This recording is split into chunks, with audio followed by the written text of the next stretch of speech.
예, 뚱뚱한 책 받으셨죠? 예, 오늘은 뚱뚱한 책으로 강의하도록 하겠습니다. 자, 책이 한 800페이지에 가깝게 뚱뚱해요. 근데 시험에는 처음부터 끝까지가 다 필요한 게 아닙니다. 일부는 시험에 완전히 동떨어져 있는 부분도 있고 조금만 필요한 부분도 있어요. 완전히 동떨어진 부분하고 조금 필요한 것은 생략합니다. 예, 조금 필요한 부분은 제가 발췌해서 설명드릴 거예요. 그래서 1페이지부터 끝페이지까지 열심히 공부하시면 다시 공부하는 불상사 생겨요. 예, 하지 말라는 건 절대로 하지 마십시오. 자, 먼저 제1장 18페이지요. 법률관계와 권리 변동에서 오른쪽 1번 서설 시험에 묻지 않아요.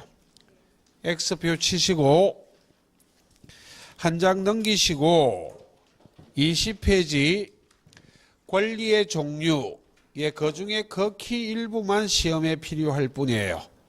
이걸 직접 시험에 묻지는 않기 때문에 X표. 자, 넘기시고 23페이지 권리 변동의 모습. 자, 여기부터가 우리 시험범위입니다.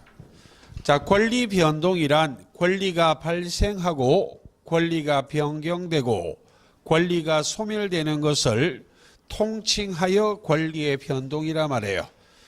근데 그 모습에 관계된 문제는 10년에 한 번쯤이에요. 빈출이 아니기 때문에 이건 나중에 3, 4월에 제가 한 번쯤 빨리 설명드릴 겁니다. 혼자서 심도 있게 연구할 필요는 없습니다. 시험 범위는 맞기 때문에 X표는 치지 않습니다. 예, 뒤로 넘어가시고 예, 26페이지요. 큰 4번의 권리 변동의 원인이라고 나와 있어요. 자, 여기부터 지금부터 설명을 드릴 겁니다. 거기 타이틀을 보면 중간 1번은 법률 요건, 오른쪽 페이지 중간 2번은 법률 사실이라고 돼 있어요. 그 관계된 내용이 28페이지 제일 위에 박스를 보면 법률 사실, 법률 요건, 법률 효과란 말이 있죠. 예, 그 부분을 지금부터 설명을 드리겠습니다. 예, 도입부가 철학적인 요소가 있어 어렵습니다. 이게 처음 하시는 분은 어차피 어렵다는 걸 알고 설명하는 정도만 이해를 하시면 되겠습니다.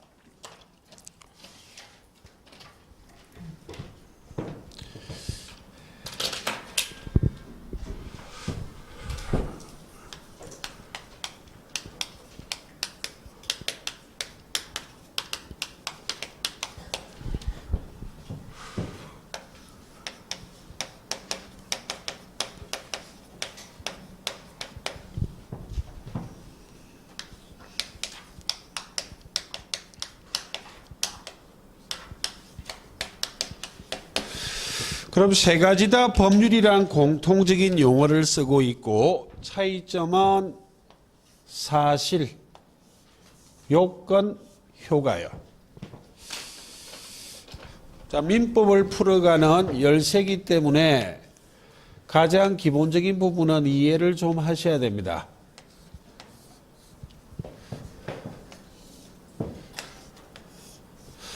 자, 먼저 법률 효과부터 설명을 드리겠습니다. 자, 법률 효과란 말과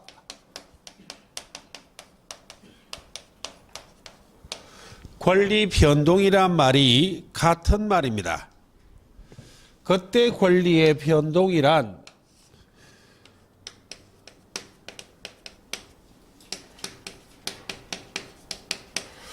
권리가 발생하고 권리가 변경되고 권리가 소멸되는 것을 통칭하여 권리의 변동이라 말합니다. 그럼 변동이란 용어가 포괄적인 용어고 그 속에는 변경도 있다는 이야기입니다. 변동과 변경은 동의어는 아닙니다. 변동에는 발생, 소멸도 포함이 된다. 이때 발생, 변경, 소멸을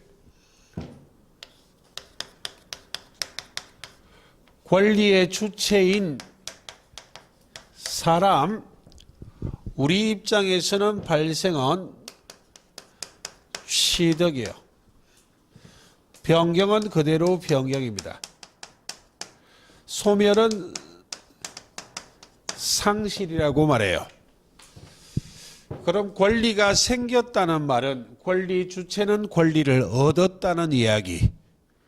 권리가 소멸되었다는 말은 권리 주체가 권리를 잃어버렸다는 이야기입니다. 그럼 권리 변동은 권리의 주체 입장에서는 달리 이렇게도 표현할 수 있겠네요. 덕실 변경이라고. 권리의 덕실 변경이란 말과 권리 변동이란 말은 같은 의미입니다. 예, 그럼 왜 권리 변동이란 결과, 법률 효과란 결과가 왜 생겼는가 하는 원인이 법률 요건이에요. 그래서 법률 요건과 법률 효과는 원인과 결과 간의 관계에 있다. 법률 요건 때문에 법률 효과란 결과, 권리 변동이란 결과가 생겼다는 말입니다. 그럼 법률 요건은 크게 둘로 나눌 수 있어요.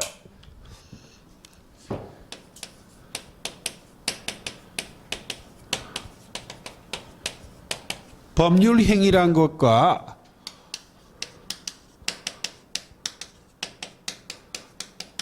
법률 규정이란 게 있어요. 그럼 법률 행위를 했기 때문에 결과, 법률 효과란 결과, 권리 변동이란 결과가 생길 수도 있고, 법률 행위는 하지 않았지만 법률 규정, 법이 정한 바에 따라 법률 효과란 결과, 권리 변동이란 결과가 생기는 경우도 있다. 이때 원인 법률 요건은 법률 행위와 법률의 규정으로 나눌 수 있는데, 이 법률 행위와 법률의 규정은 구별하는 가장 대표적인 차이점이 의사표시입니다. 의사표시를 요소로 하는 법률 요건은 법률 행위,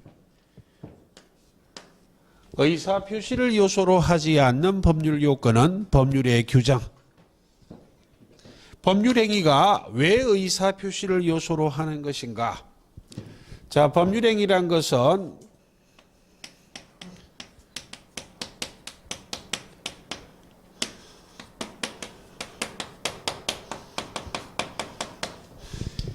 당사자가 원하는 대로예요.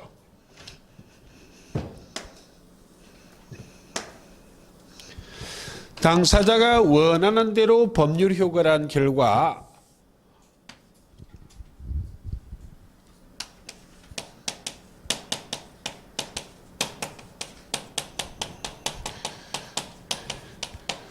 법률 효과란 결과를 발생시키는 법률 요건이에요.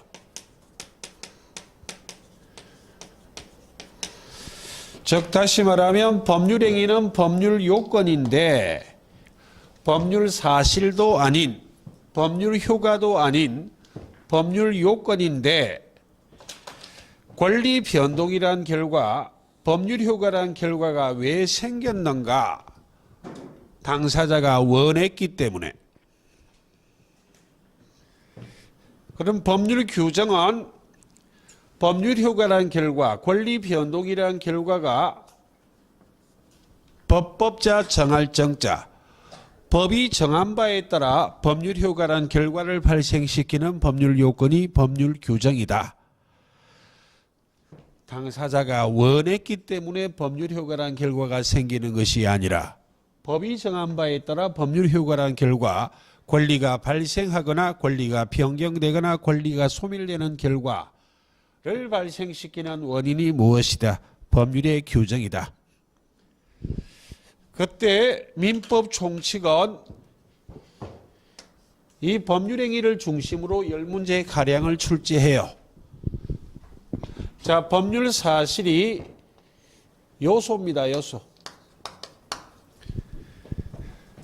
달리 말하면 법률 사실이라는 것을 요소, 재료로 하여 법률 요건이란 원인이 만들어지고 법률 요건이란 원인이 성립된다면 법률 효과란 결과를 발생시키는 것이다. 그때 법률 사실은 아주 복잡하고 다단합니다.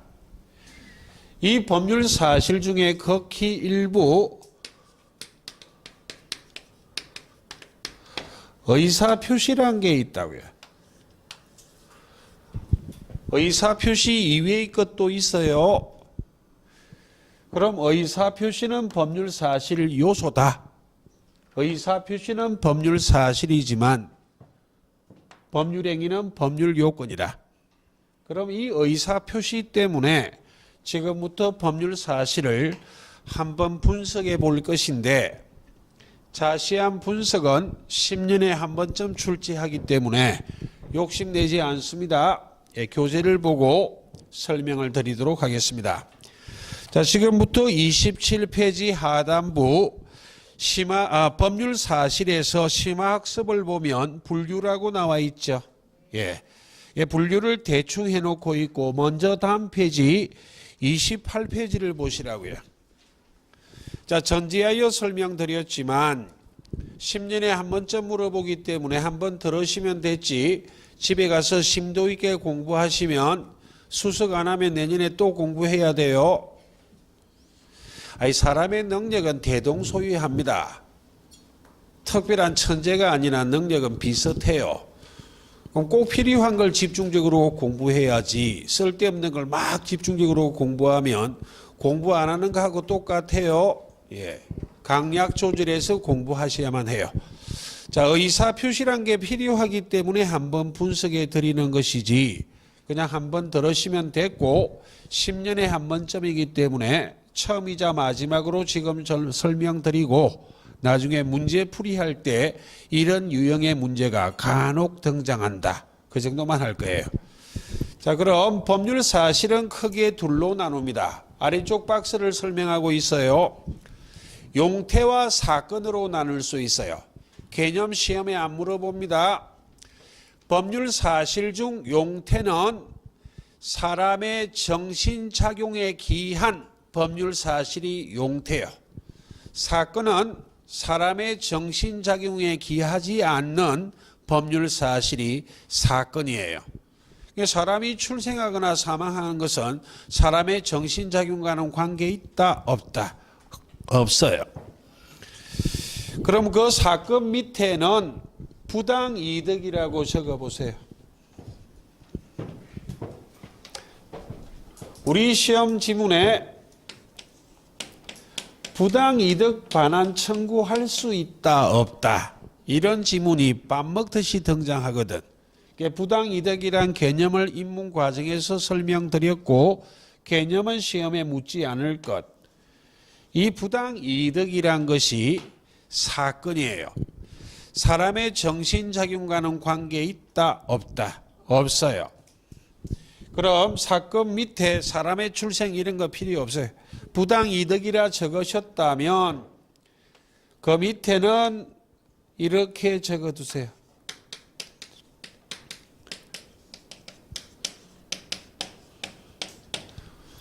부당이득은 위법행위, 법을 위반한 행위 아니에요. 이렇게 접근하시면 공부 오래 하신다고. 부당이득, 부당하게 이득을 취했기 때문에 법을 위반했겠지 라고 접근하시면 공부 오래 합니다.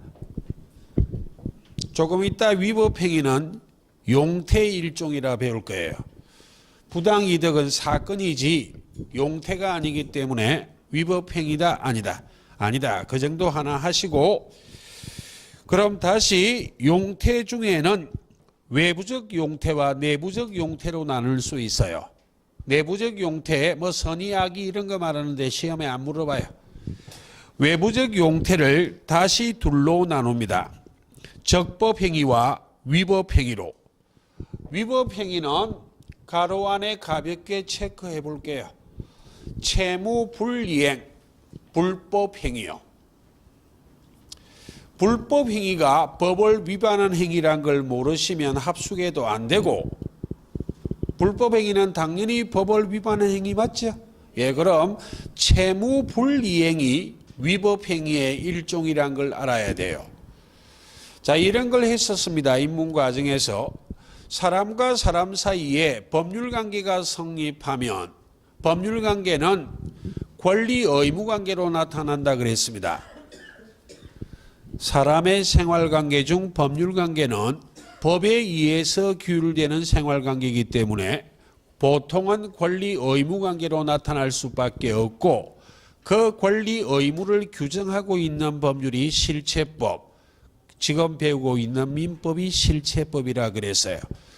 그럼 개인과 개인 사이에 법률 관계가 성립했을 때 민법에 누구에게 어떤 권리가 있고 누구에게 어떤 의무가 있는지를 규정하고 있습니다.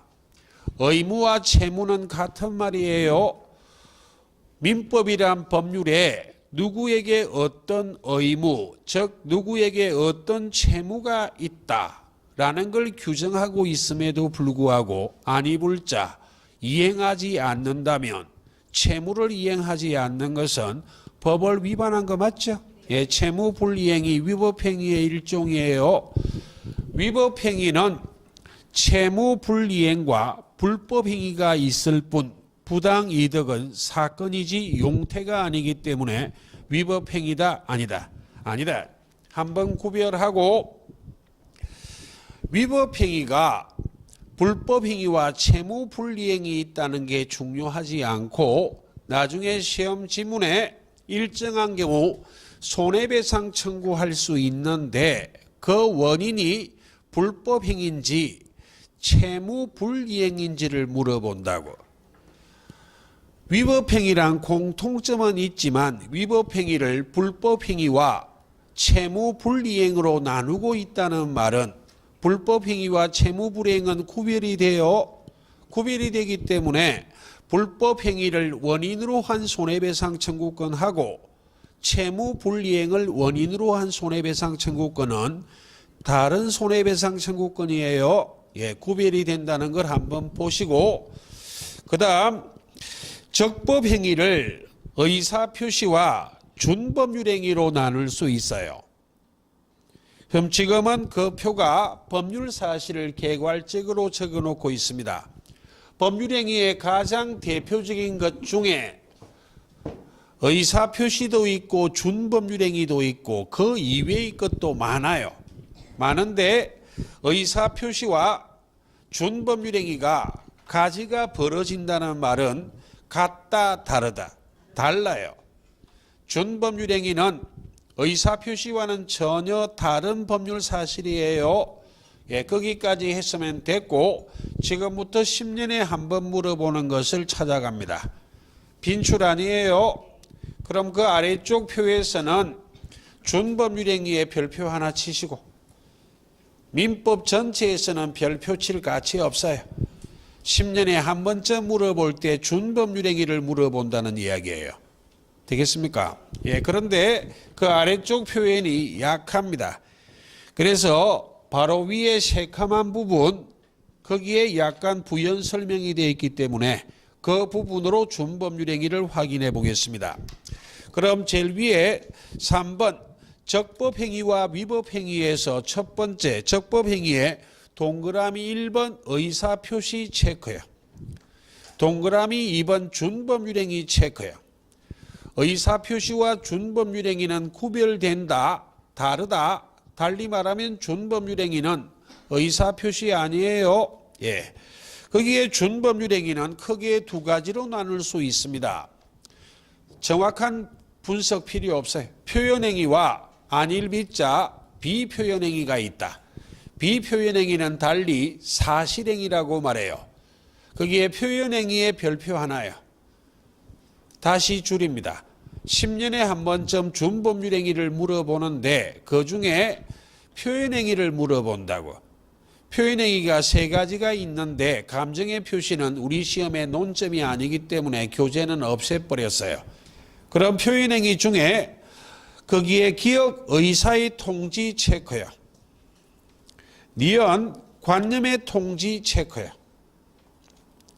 그리고 의사의 통지는 무슨 최고, 무슨 거절, 이게 바로 의사의 통지예요. 근데 무슨은 몰라도 돼요. 최고의 동그라미, 거절의 동그라미. 각종 최고나 각종 거절이 준법률행위 중 표현행위, 그 중에 의사의 통지입니다. 그 다음 관념의 통지도 통지의 동그라미야. 무슨 통지, 이렇게 말하는 것이 관념의 통지입니다. 10년에 한 번 물어보면 이걸 물어봐요. 근데 사실행위는 시험에 잘 묻지 않습니다. 사실행위는 잘 묻지 않기 때문에 교재는 빼버렸어요. 근데 혹 지문에 등장할까 봐 설명할 뿐 출제 가능성은 아주 낮아요. 사실행위는 순수 사실행위가 있고 혼합 사실행위가 있습니다.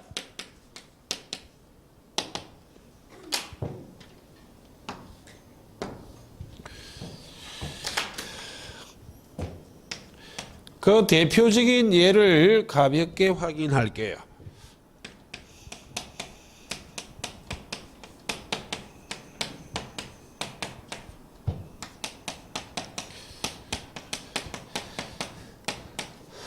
그 아래쪽에 여백에 가볍게 적어놔라 이 말입니다. 자, 대표적인 예가 순수 사실행위는 매주가 발명이에요. 매주가 발명이 무엇인지 의구심 가질 필요 없어요. 예. 매작물 발견, 주소 설정, 가공, 특허법상의 발명입니다. 혼합 사실행위는 사부 선물이에요. 사무관리, 부부의 동거, 선점, 즉 무주물 선점이요. 물건의 인도, 이것들이 혼합 사실행위입니다. 그럼 거의 시험에 잘 묻지 않고 비슷한 지문이 올까봐 한번 확인하고 있을 뿐입니다. 기억하실 때에는 매주가 발명한 건 무엇에? 순수해요. 사부 선물은 무엇이라고? 혼합 선물 세트라고. 가볍게 메모만 해두시고 출제 가능성이 더 낮습니다. 그래서 10년에 한 번쯤 물어보면 준법률행위 중 무슨 최고, 무슨 거절은 의사의 통지고 무슨 통지는 관념의 통지다 라는 정도가 10년에 한 번쯤이고, 지금 하는 이유는 민법 전반을 이해하기 위해서.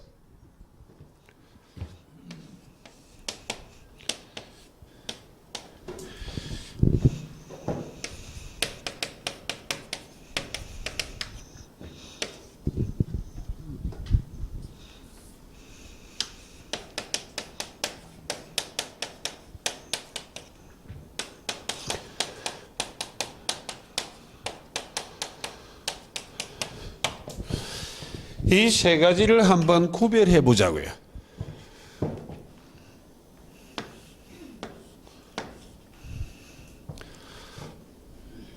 국어적으로 접근하면 비슷한 말이에요. 의사나 관념이나. 그럼 표시했다는 말이나 통지했다는 말이나 국어적으로 접근하면 비슷한 말이지만 법률 용어로 들어가면 전혀 다른 말이에요. 독일의 관념법학은 사람의 생각도 구별해요. 그럼 조금 전에 설명드렸듯이 무슨 최고, 무슨 거절, 무슨 통지와 같은 것은 의사 표시다? 아니다. 아니라고. 이 두 가지는 준법률행위입니다. 예. 자, 의사 표시란 것은 한자어를 그대로 해석하면 의사, 사람의 생각, 표시, 외부로 나타내었다. 이렇게 해석할 수 있을 것이나 그렇게 해석한 것은 정확한 해석 아닙니다. 의사표시란 법률 사실을 불가결의 요소로 하여 원인, 법률 요건 중 법률행위가 성립해요. 법률행위가 성립하면 당사자가 원하는 대로 법률 효과란 결과, 권리 변동이란 결과가 생겨. 그럼 결국 법률행위를 성립시키는 가장 중심적 요소가 의사표시이기 때문에 사람의 생각 중 일정한 법률 효과, 일정한 권리 변동이란 결과를 발생시켜야지라는 생각을 외부로 나타낸 것이 무엇이다? 의사표시라고. 그럼 법률 효과란 결과, 권리 변동이란 결과하고 아무 관계없는 생각을 외부로 나타낸 것은 의사표시다? 아니다? 아니에요. 의사표시여야만 당사자가 원하는 대로 법률 효과란 결과를 발생시키는 것이지 의사표시가 아니라면 당사자가 원하는 대로 법률 효과란 결과는 생긴다? 안 생긴다? 안 생겨요. 그럼 의사의 통지와 관념의 통지는 준법률행위지 의사표시가 아니기 때문에 무슨 최고, 무슨 거절, 무슨 통지를 해봐야 최고, 거절, 통지하는 그자의 원하는 대로 법률 효과는 생긴다, 안 생긴다? 안 생겨요. 의사의 통지나 관념의 통지를 하면 법이 정한 바에 따라 법률 효과라는 결과를 발생시키는 거예요.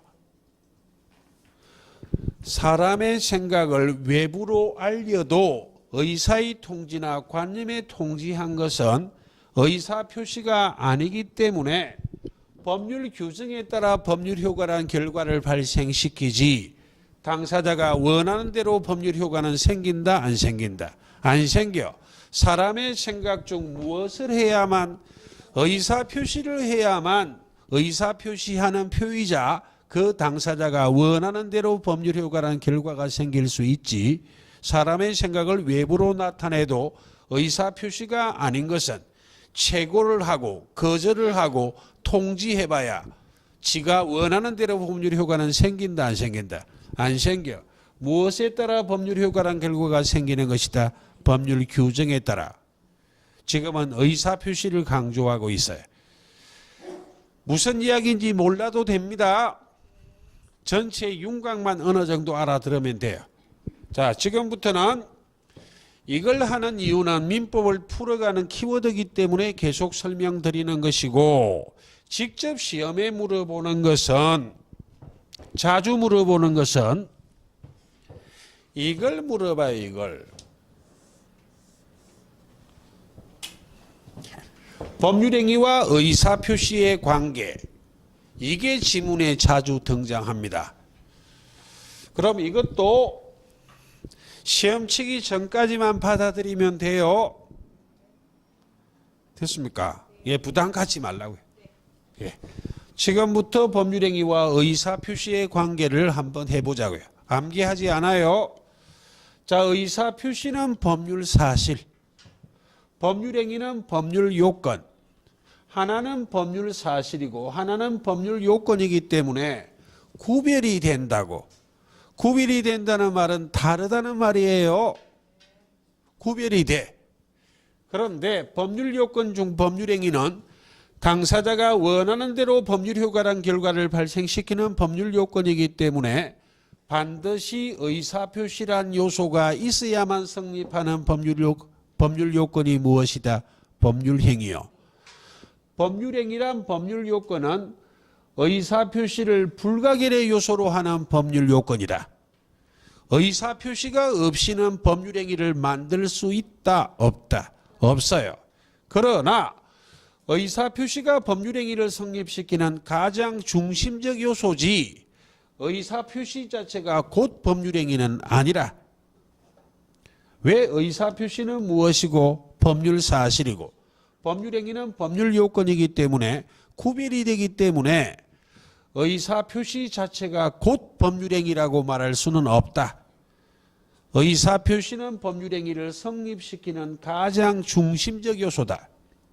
되겠습니까? 예. 그래서 의사표시가 없이는 법률행위를 성립시킬 수 없어요. 예.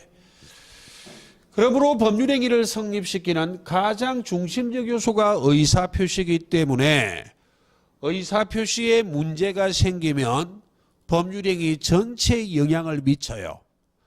의사표시가 무효라면 무엇도 무효가 되고 법률행위도, 의사표시를 취소할 수 있다면 법률행위도 취소할 수 있는 법률행위가 된다. 의사표시가 법률행위를 성립시키는 가장 중심적 요소이기 때문에 의사표시가 무효가 되거나 취소할 수 있다면 법률행위 전체에 영향을 미치기 때문에 법률행위도 무효가 되거나 취소할 수 있는 법률행위가 된다. 됐습니까? 그래서 의사표시가 법률행위를 성립시키는 가장 중심적 요소지 법률 요건이 아니기 때문에 의사표시 자체가 곧 법률행위라고 말할 수는 없다. 그리고 특별한 법률행위는 의사표시란 요소 외에 다른 것도 있어야만 성립하는 법률행위도 있기 때문에 의사표시가 법률행위를 성립시키는 유일한 요소는 아니에요. 법률행위를 성립시키기 위해서는 최소한 한 개 이상의 의사표시가 있어야 되지만 의사표시가 있고 그 위에 더 있어야만 성립하는 법률행위도 있다고. 그래서 의사표시가 법률행위를 성립시키는 유일한 요소는 아니다. 되겠습니까? 예. 그래서 나중에 법률행위 해석을 할 거예요. 법률행위 내용이 명확하지 않을 때 법률행위 내용을 명확하게 하기 위한 것이 법률행위 해석인데 법률행위를 성립시키는 가장 중심적 요소가 무엇이기 때문에 의사표시이기 때문에 법률행위 해석의 문제는 결국 무엇으로 귀결될 수밖에 없다. 의사표시 해석의 문제로. 됐습니까? 예, 그런 것들을 할 거라고요. 예, 지금까지 한 건 오늘 집에 가서는 뭐라 떠들었는데 하나도 기억 안 나. 그래도 합격해. 예, 욕심내지 마시라고. 나중에 이론이 끝나면 법률행위와 의사표시 관계 정도만 이해를 하면 돼요. 조금 전에 설명드린 이런 것들은 민법 전반을 이해하기 위한 초석에 불과해요. 예. 자, 그렇게 보시면 될 것. 그리고 10년에 한 번쯤은 무슨 최고, 무슨 거절은 준법률행위 중 무엇이고 의사의 통지고 무슨 통지는 준법률행위 중 무엇이다. 관념의 통지다. 그러니까 최고, 거절, 통지는 의사표시다. 아니다. 의사표시가 아니기 때문에 법이 정한 바에 따라 법률 효과가 생기지 최고나 거절이나 통지해봐야 당사자가 원하는 대로 법률 효과는 생긴다, 안 생긴다? 안 생겨요. 예, 됐네. 자, 뒤로 넘어가 볼게요. 예, 31페이지 제2장 법률행위란 말이 나와 있어요. 자, 한 장을 더 넘기시면 법률행위의 개념은 조금 전에 설명드렸고 거기에 2번 준법률행위도 법률 규정에 따라 법률 효과가 발생한다는 걸 적어놨죠. 예. 그럼 32페이지 아래쪽 큰 2번 법률행위 요건입니다. 예, 여기부터는 아셔야 돼요.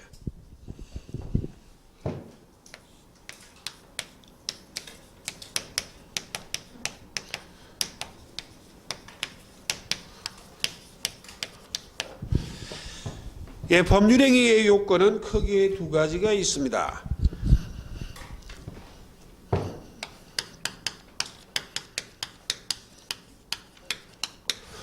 성립 요건, 효력 요건이 있습니다.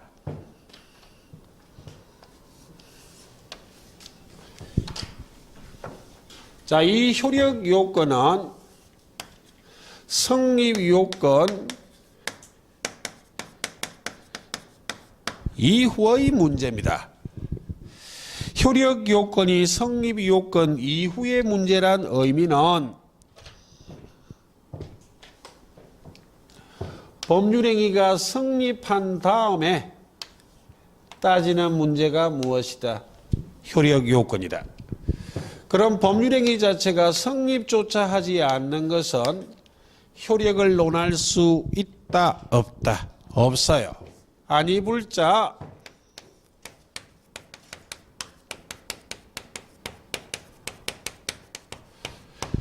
법률행위 자체가 성립조차 하지 않는 것은 법률행위 불성립의 문제지 효력을 논할 수 있다, 없다? 없어요.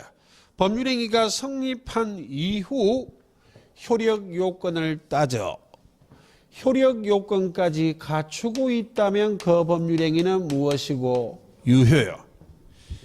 효력 요건을 갖추고 있지 못하다면 일정한 경우는 무효, 일정한 경우는 취소할 수 있는 법률행위라고 규정하고 있습니다. 그럼 법률행위가 유효다, 법률행위가 무효다, 법률행위가 취소할 수 있다면 법률행위는 성립했다, 안 했다? 했다. 그 중에 시험에 제법 자주 물어보는 지문이 무효인 법률행위도 법률행위는 성립했다, 안 했다? 했다니까요. 그래서 법률행위가 성립한 이후 효력 요건까지 갖추어야만 그 법률행위가 유효가 되기 때문에 효력 요건은 달리 무엇이라고도 말한다? 유효 요건, 달리 효력 발생 요건이라고도 말해요.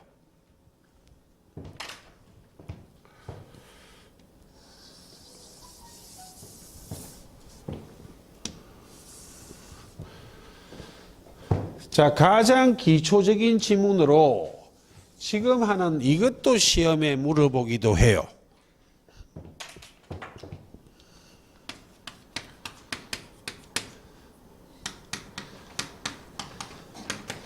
이 표는 3, 4월까지만 그릴 거예요. 빠른 분들은 짜증나도 꾹 참고 3, 4월까지는 해야 돼. 5, 6월 달에는 그냥 입으로 하고 말 거예요. 이거 계속 그리고 있을 수 없기 때문에. 기억 좀 해야 된다는 말입니다.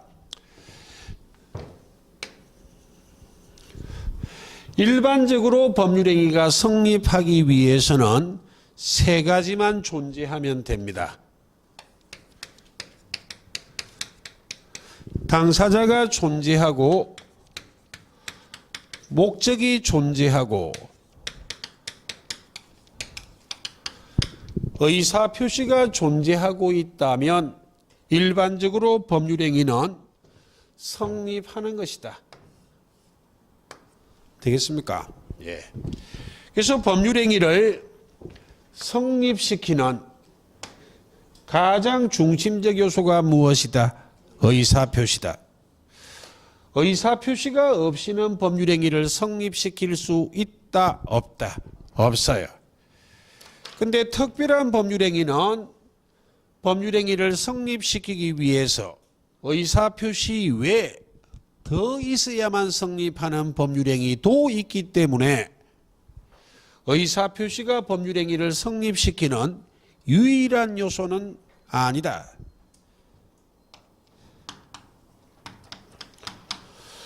혼인계약이란 법률행위가 성립하기 위해서는 일반 성립 요건, 당사자 목적 의사표시 외에 더 있어야만 해요. 무엇까지? 혼인신고까지 해야만 성립하는 법률행위도 있기 때문에 의사표시가 법률행위를 성립시키는 유일한 요소는 아니다. 법률행위를 성립시키기 위해서 의사표시란 요소는 반드시 있어야 하지만 의사표시 외에 더 있어야만 성립하는 법률행위도 있다. 됐죠? 예. 자, 그럼 일반 효력 요건입니다. 일반적으로 법률행위가 효력 발생, 유효가 되기 위해서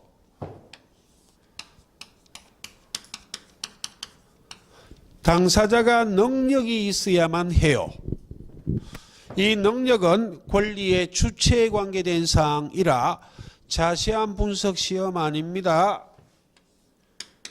입문 과정에는 당황하실까 봐 이런 용어들을 설명을 드렸지만 한번 들었으면 됐지 자세한 분석은 시험이다 아니다? 아니다. 당사자가 능력, 권리 능력, 의사 능력, 행위 능력을 갖추고 있어야만 그 법률행위가 유효가 돼요. 그럼 우리 시험에 필요한 최소한은 의사 능력이 없는 자의 법률행위는 무엇이고 무효고, 행위 능력이 없는 자, 즉 제한 능력자의 법률행위는 무엇할 수 있고 취소할 수 있고, 이 정도만 하면 되지 개념 이런 거 몰라도 됩니다. 예. 자, 그다음 목적이 확정 가능 적법 사회적 타당성을 갖추고 있어야만 한다. 목적이 네 가지 확가적타해야만 해요. 머리 두 자를 써서 두 문자라 말해요. 먼저 이해를 하고 이해한 것을 신속 정확하게 답을 찍어내기 위해서 최소한을 암기를 합니다. 선 이해하고. 그때 첫 번째 글자를 따서 암기한다고. 첫 번째 글자를 따서 암기한다고 두 문자라 말해. 머리 두 자예요. 이건 첫 번째 아닌데 사회적이라 말을 생략하기도 하기 때문에 타를 딴다고요. 그냥 타당성이라 표현하기도 하거든. 됐죠? 예. 목적이 확가적타해야만 법률행위가 유효하지 목적을 확정할 수 없거나 목적 달성이 불능이거나 목적이 적법하지 않거나 목적이 타당성을 사회적 타당성을 결여하고 있다면 그 법률행위는 원칙적으로 무효가 돼요. 예. 그리고 마지막 의사표시요.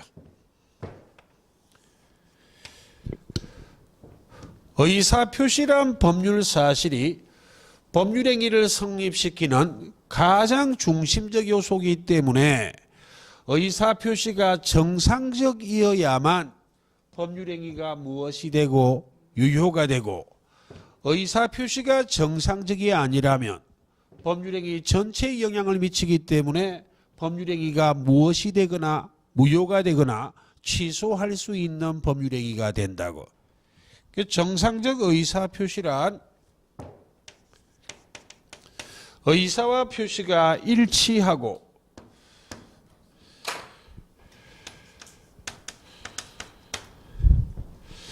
의사표시에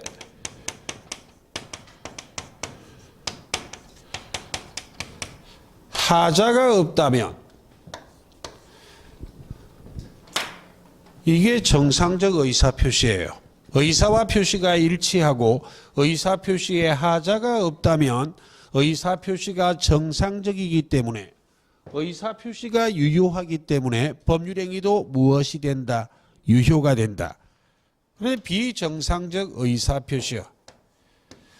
의사와 표시가 불일치하거나 의사표시에 하자가 있는 것은 의사표시가 정상적이 아니기 때문에 의사표시가 무효나 취소가 되기 때문에 법률행위도 무효가 되거나 취소할 수 있는 법률행위가 된다. 그래서 일반적으로 이와 같은 요건을 갖추고 있다면 법률행위는 유효해요. 그런데 특별한 법률행위는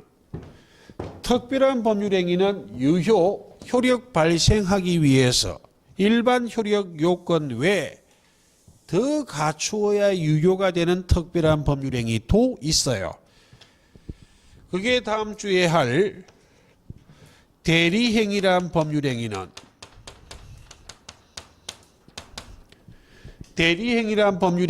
일반 효력 요건 외에 대리행위하는 자에게 무엇까지 존재해야만 하고? 대리권이요.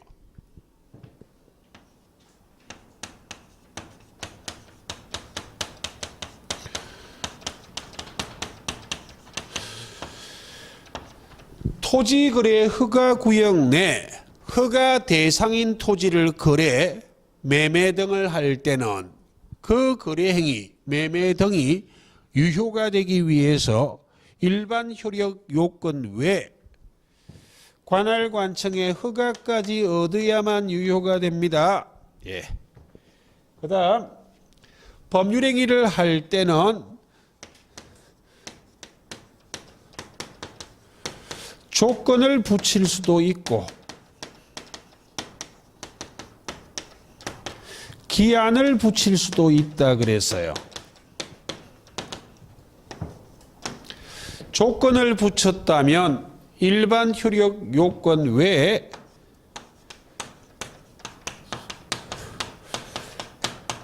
조건까지 성취가 돼야만 유효가 되고, 기한을 붙였다면 일반 효력 요건 외에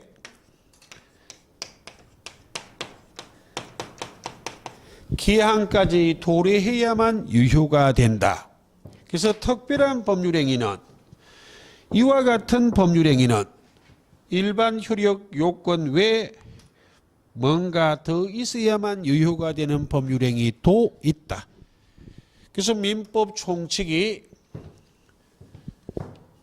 이 법률행위를 중심으로 10문제 가량을 출제하는데 민법 총칙의 시험 범위가 여기에 있다 그랬어요.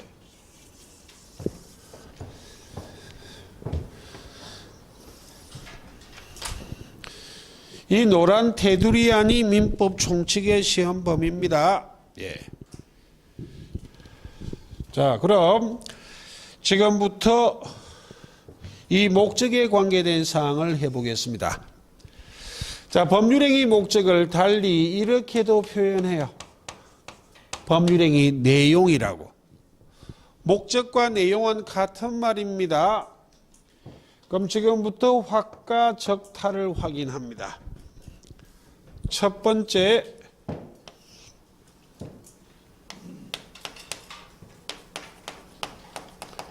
목적의 확정이에요.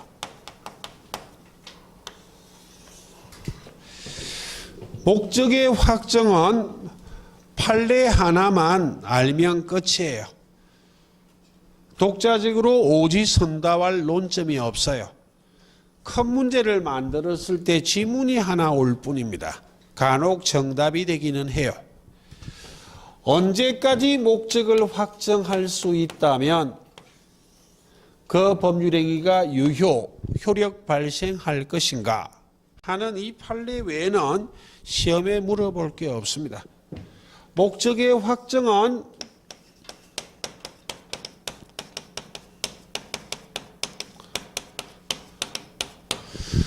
반드시 법률행위 성립 당시에 목적이 확정되어 있어야 할 것인가, 아니면 장차 이행기까지만 목적을 확정할 수 있다면 그 법률행위가 유효할 것인가.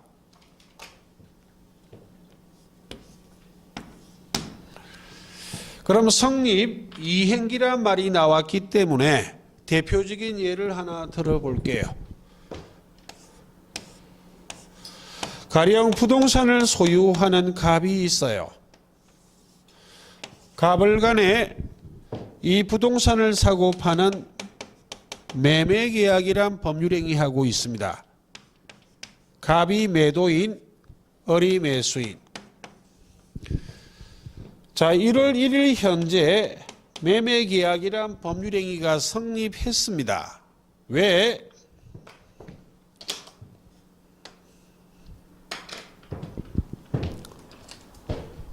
(1월 1일) 현재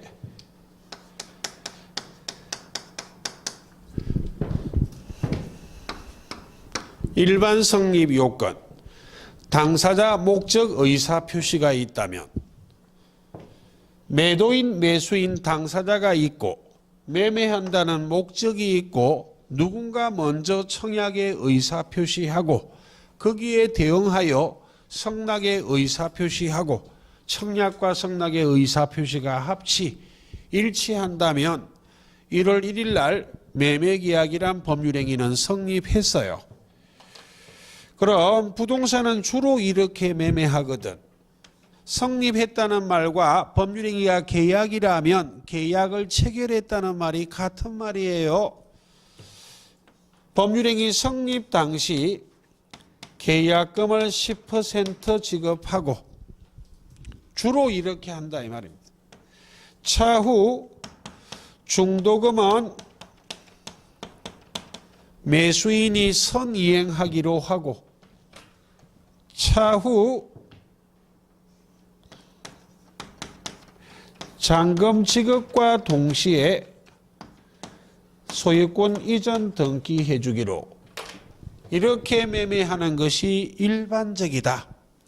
법률행위 자유의 원칙이기 때문에 반드시 이렇게 할 필요는 없어요.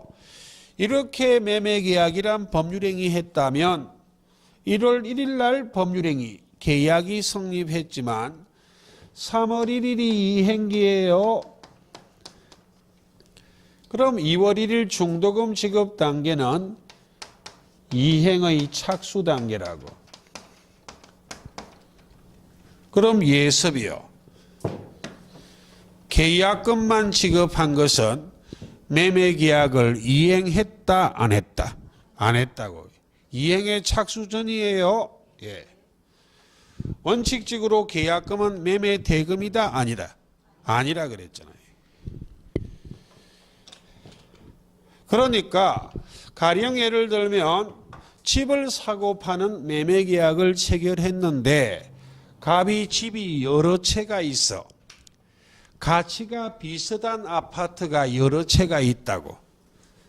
그럼 그 여러 채 중에 어떤 집이란 것을 1월 1일 당시에 딱 정해놓고 있다면 이 매매계약이란 법률행위는 너무너무 아름답게 유효하다. 반드시 성립 당시에 목적을 확정할 필요는 없고 언제까지만 목적을 확정하면 된다. 이행기까지만. 장차 이행기까지만. 그 말이에요. 예. 그 다음 가능의 반대말은 불능이에요. 이 불능의 문제는 계약법을 할 때 2월 달에 이번 순환에요. 그때 자세히 설명드릴 거예요. 교재는 간단하게 적어놨지만 이 불능이 그것으로 해결되는 건 아니다. 1, 2월 달에 참 11, 12 입문과정에 조금 맛은 봤죠? 예, 계약법 할 때 할 거예요. 이번 순환이요. 그럼 적법을 설명드려야 되는데 시간이 많이 됐네요. 예, 적법부터 잠시 쉬다 설명드리겠습니다. 예, 첫째 시간은 칠판 지우지 마십시오. 예, 잠깐만 쉬겠습니다.